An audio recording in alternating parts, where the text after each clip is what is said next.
চীনের এমন কিছু জায়গা রয়েছে যেগুলোর কথা অনেক মানুষ কখনো শোনেইনি। এগুলো বড় শহর বা জনপ্রিয় পর্যটন কেন্দ্র থেকে অনেক দূরে, পাহাড়, গভীর উপত্যকা আর দুর্গম অঞ্চলের আড়ালে লুকিয়ে আছে। কোথাও শত বছরের পুরনো গ্রাম এখনো বাইরের পৃথিবী থেকে প্রায় বিচ্ছিন্ন, আবার কোথাও পাহাড়ের গা ঘেঁষে তৈরি সরু পথই একমাত্র ভরসা। এসব স্থানে পৌঁছালে মনে হয় যেন সম্পূর্ণ ভিন্ন এক অজানা ভূখণ্ডকে দেখছেন। চলুন ঘুরে দেখি চীনের এমন 10টি লুকানো স্থান যেগুলো খুব কম মানুষই নিজের চোখে দেখার সুযোগ পেয়েছে।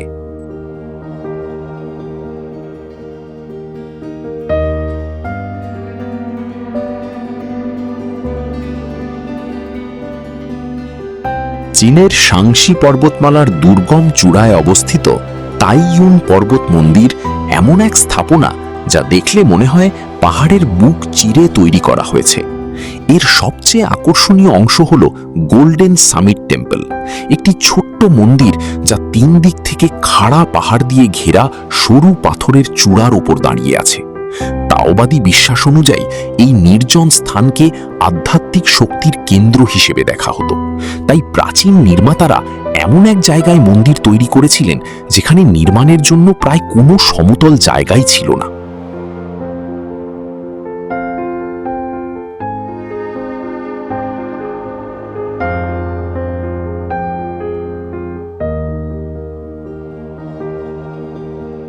এই রহস্যময় মন্দিরে পৌঁছানোও সহজ নয়।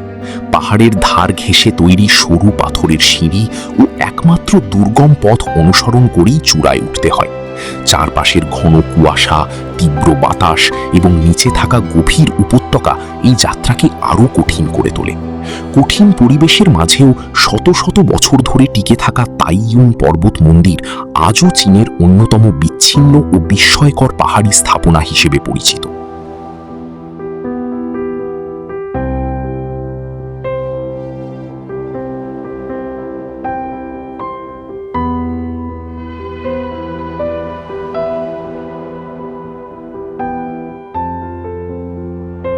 চীনের পাহাড় কেটে তৈরি সবচেয়ে বিস্ময়কর স্থাপনাগুলোর একটি হল লেসানের বিশাল বুদ্ধ মূর্তি।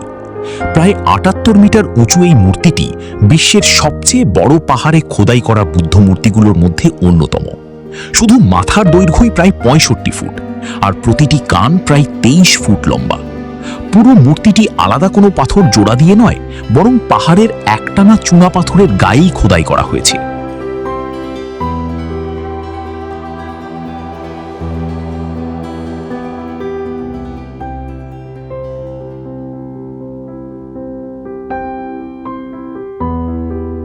এই মূর্তি তৈরির পদ্ধতিও ছিল অসাধারণ। নির্মাতারা বাইরে থেকে পাথর এনে গড়ে তোলেননি, বরং পাহাড়ের অতিরিক্ত অংশ ধীরে ধীরে কেটে ভেতরে লুকিয়ে থাকা বিশাল আকৃতিটিকে ফুটিয়ে তুলেছিলেন। পাহাড়ের সর্বোচ্চ অংশে রয়েছে মাথা, আর বিশাল চোখ ও মুখ নিচের দিকে প্রবাহিত নদীর দিকে তাকিয়ে আছে।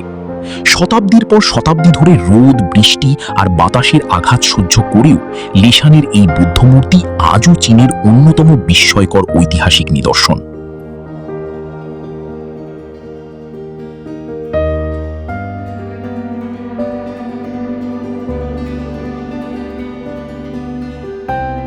চীনের গুয়ানিন গুহা এমন এক বিস্ময়কর স্থান যেখানে পাহাড়ের গভীর ফাটলের ভেতরে লুকিয়ে আছে একটি প্রাচীন 9 তলা মন্দির।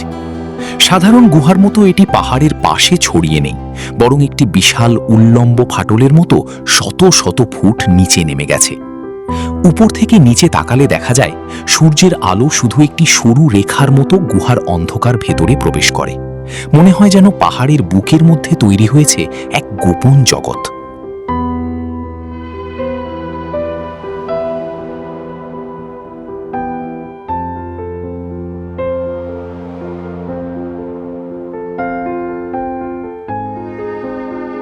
এই মন্দিরের সবচেয়ে বিস্ময়কর বিষয় হল এটি কোনো সমতল ভূমির ওপর তৈরি নয়। 9 তলা স্থাপনাটি গুহার 2 পাশের পাথরের দেয়াল ধরে এমনভাবে দাঁড়িয়ে আছে যেন পাহাড় নিজেই এটিকে আগলে রেখেছে। এর 9ম তলায় রয়েছে প্রধান বৌদ্ধ উপাসনালয়, যেখানে চারপাশের পাথরের দেয়ালে খোদাই করা আছে শত শত অর্হত মূর্তি। 1000 বছরেরও বেশি সময় ধরে টিকে থাকা এই গুহা মন্দির আজও চীনের অন্যতম রহস্যময় স্থাপত্য হিসাবে মানুষকে বিস্মিত করে।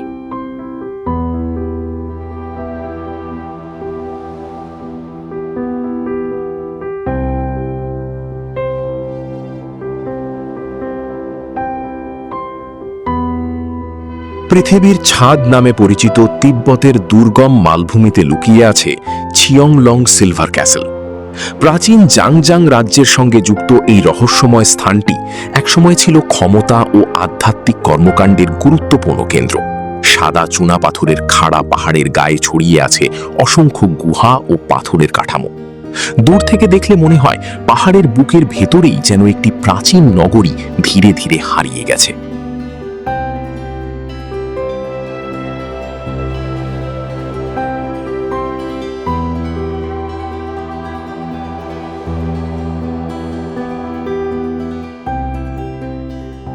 এই দুর্গম স্থানটি বেছে নেওয়ার পেছনেও ছিল বিশেষ কারণ।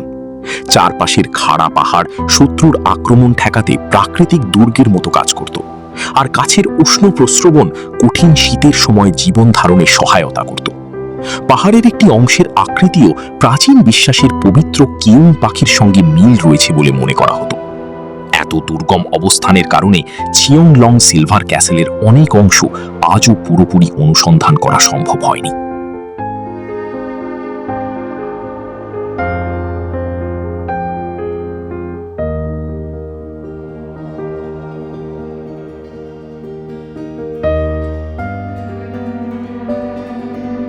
ইয়াংজি নদীর বিশাল স্রোতের একেবারে মাঝখানে দাঁড়িয়ে আছে গুয়ানিন প্যাভিলিয়ন, যা নদীর প্রথম প্যাভিলিয়ন নামেও পরিচিত। চারপাশে শুধু প্রবল স্রোত আর পানি। তবুও 7 শতাব্দীরও বেশি সময় ধরে এই প্রাচীন বাড়িটি একই জায়গায় টিকে আছে। বাড়িটি নদীর মাঝের লং পন্টু প্রবাল প্রাচীরের ওপর তৈরি। এর পাথরের ভিত্তির সামনের অংশটি জাহাজের ধনুকের মতো সরু ও ধারালো করে বানানো হয়েছে, যাতে নদীর প্রবল স্রোত সরাসরি আঘাত করতে না পারে।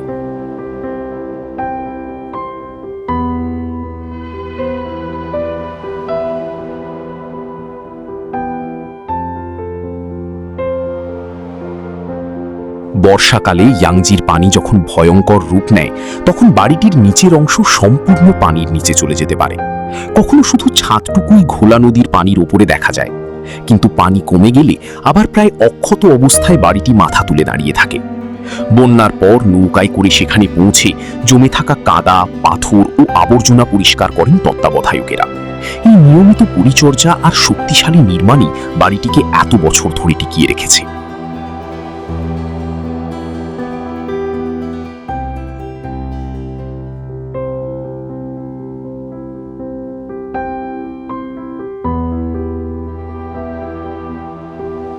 দা নাংয়ের 8 ভাইয়ের দুর্গটি প্রায় 1000 বছরের পুরনো এক অদ্ভুত পাথরের স্থাপনা, যা 900 ফুটেরও বেশি গভীর গিরিখাতের পাশে খাড়া পাহাড়ের উপর তৈরি।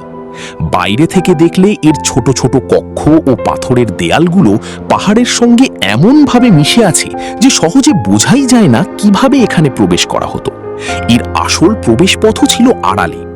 ধারণা করা হয় ভূগর্ভস্থ পথ কিংবা দড়ির মই ব্যবহার করেই দুর্গটিতে ওঠা যেত।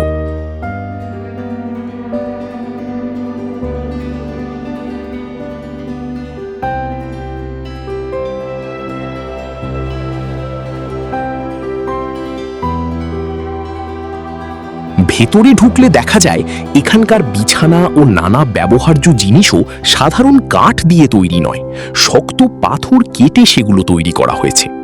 দুর্গটির প্রতিটি সরু পথ ও ছোট জায়গা এমনভাবে সাজানো ছিল যাতে পাহাড়ের চূড়া থেকে অল্প কয়েকজন মানুষও অনেক শত্রুর মোকাবিলা করতে পারে।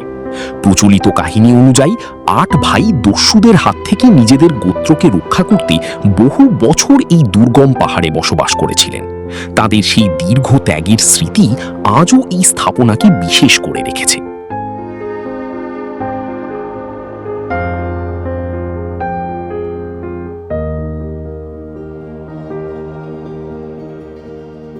চীনের হাউতুয়ান একসময় ছিল সমুদ্র ঘেঁষা ব্যস্ত জেলেদের গ্রাম, যেখানে 3000-এরও বেশি মানুষ বাস করত।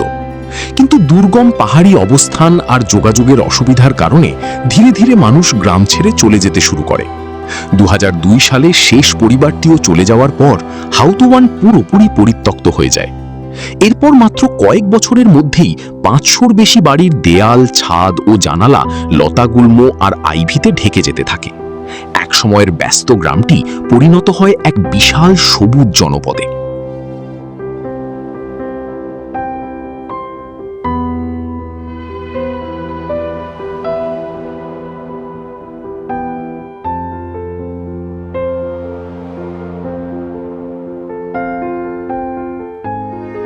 এখানে গাছপালার বিস্তার শুধু বাড়ির বাইরেই থেমে নেই। লতাগুলো ভাঙা জানালা দিয়ে ঘরে ঢুকে ছাদ পেরিয়ে দেয়াল বেয়ে নেমেছে, এমনকি বিছানা, আলমারি ও পুরনো টেলিভিশনের ওপরও ছড়িয়ে পড়েছে। গ্রামটি এতটাই বিচ্ছিন্ন হয়ে পড়ে যে একসময় প্রশাসনিক কার্যক্রম থেকেও বাদ যায়। আজ কিছু প্রাক্তন বাসিন্দা দিনের বেলা পর্যটকদের জন্য ফিরে আসেন, আর তাদের ফেলে যাওয়া ঘরগুলো ধীরে ধীরে সবুজে ঢেকে গিয়ে হাউতোয়ানকে বিশ্বের অন্যতম অদ্ভুত পরিত্যক্ত গ্রামে পরিণত করেছে।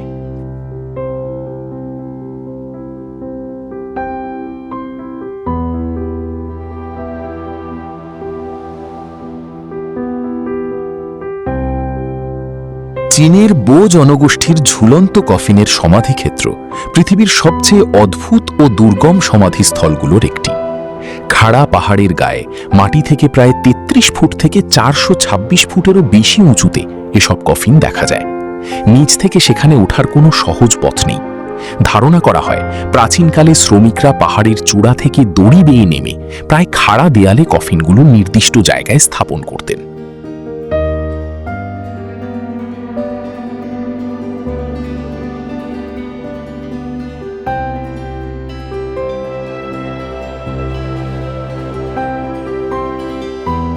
প্রতিটি কফিন তৈরি করা হতো একটি বিশাল শক্ত কাঠের গুঁড়ি কেটে, যার ওজন প্রায় 440 থেকে 1100 পাউন্ড পর্যন্ত হতে পারত। এত ভারী কফিন নিয়ে পাহাড়ের খাড়া দেয়ালে কাজ করা ছিল অত্যন্ত বিপজ্জনক। গংজিয়ানের পাহাড়ের নিচে প্রত্নতাত্ত্বিকরা বহুবার মাটি ও পলির মধ্যে ভাঙা কাঠ এবং মানুষের হাড়ের টুকরো পেয়েছেন। কিছু অবশেষ পুরনো কফিন ভেঙে পড়ার কারণে এসেছে বলে মনে করা হয়। আবার কিছু হাড় সেই প্রাচীন শ্রমিকদেরও হতে পারে, যারা কাজের সময় দুর্ঘটনায় নিচে পড়ে গিয়েছিলেন।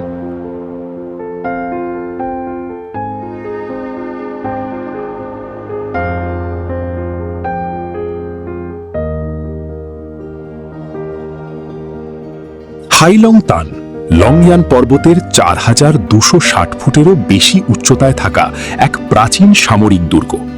চারপাশের খাড়া পাহাড় দুর্গটিকে এমনভাবে ঘিরে রেখেছে যে সেখানে পৌঁছানোর পথ ছিল মাত্র একটি। সেই পথও ছিল পাথরের সিঁড়িতে ভরা, যার সবচেয়ে কঠিন অংশটি পরিচিত ছিল 36 ধাপ নামে। প্রতিটি ধাপ ছিল প্রায় 1.5 ফুট উঁচু, ফলে ওপর থেকে প্রতিরোধ ছাড়া সেখানে ওঠা ছিল প্রায় অসম্ভব।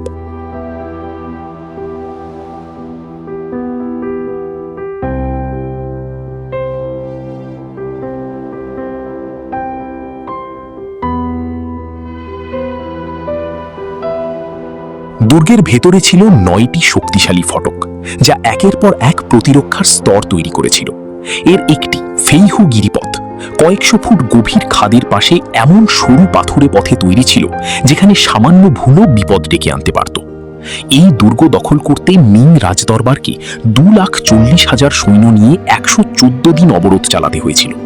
শেষ পর্যন্ত দুর্গ পতনের সময় ইয়াং ইংলং পরিবার সহ আগুনে আত্মাহুতি দেন, আর এভাবেই 725 বছরের ইতিহাসের সমাপ্তি ঘটে।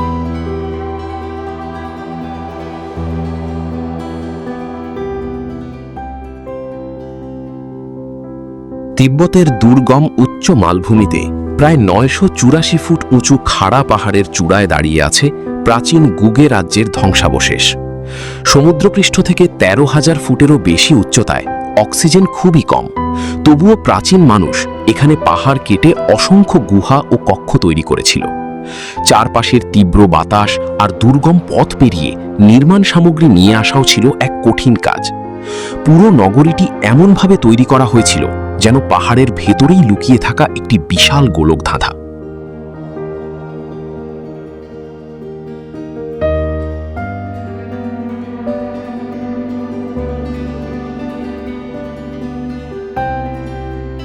পাহাড়ের ভেতরের অসংখ্য কক্ষ ও গোপন পথ একসময় রাজপ্রাসাদের দিকে গিয়ে মিলত, কিন্তু এই রাজ্যের হঠাৎ পতন ও বিপুল সংখ্যক মানুষের নিখোঁজ হয়ে যাওয়া আজও রহস্য হয়ে আছে।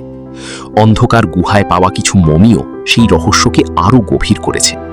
সবচেয়ে বিস্ময়কর হল, শত শত বছর ধরে পরিত্যক্ত থাকার পরও এখানকার পাথরের দেয়ালে থাকা রঙিন চিত্রগুলো এখনও স্পষ্ট।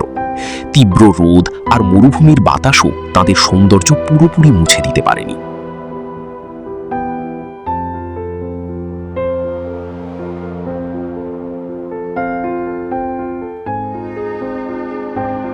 বন্ধুরা, চলে এসেছি ভিডিওর শেষ প্রান্তে। ভিডিওটি কেমন লাগলো জানিয়ে সুন্দর একটি মন্তব্য করুন। ভালো লাগলে একটি লাইক দিন এবং এখনও যদি আমাদের চ্যানেলটিকে সাবস্ক্রাইব না করে থাকেন তাহলে অবশ্যই সাবস্ক্রাইব করে রাখুন। দেখা হবে পরবর্তী ভিডিওতে। সেই পর্যন্ত সবাই ভালো থাকুন, সুস্থ থাকুন। আল্লাহ হাফেজ।